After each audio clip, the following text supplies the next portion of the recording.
Hi folks, we're back with the 155 machine. Again, 240 voltage only. We have to keep saying that. This machine's only available in 240 volts.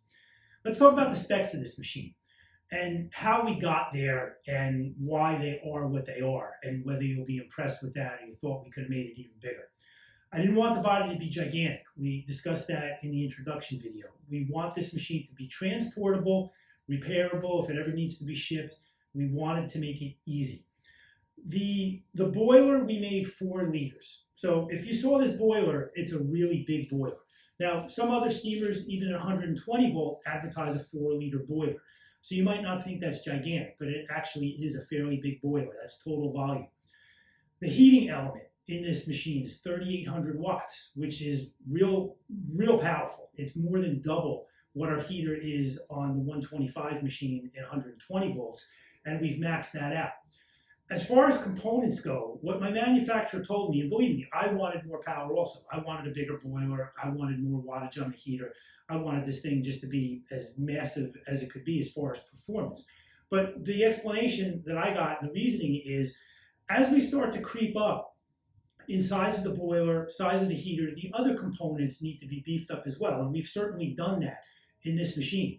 If I showed you the solenoid valve on this machine compared to the solenoid valve in the 125 machine, it's double the size and double the thickness, which also adds to price. We always have to keep that in mind. This machine also is rated to handle 16 amps, and this machine is going to pull 15 amps. What my manufacturer tells me, if we boosted it up and made it handle a higher amperage by boosting the wattage of the heater, we'd have to also boost the quality of the components to an even higher level. Now, if we put a 5-liter boiler in this machine, it might be 2-3 inches bigger this way, it might be 2-3 inches bigger that way. I didn't want that. At some point, I wanted to keep the machine about this same size. So we settled on 4 liters, we settled on 3,800 watts to heat it. Now, we could have jacked this thing up to 170 PSI, 175 PSI, but again, you gotta realize that there's hot steam coming through the handle of the gun. We didn't want to go to a conventional gun like on a pressure washer.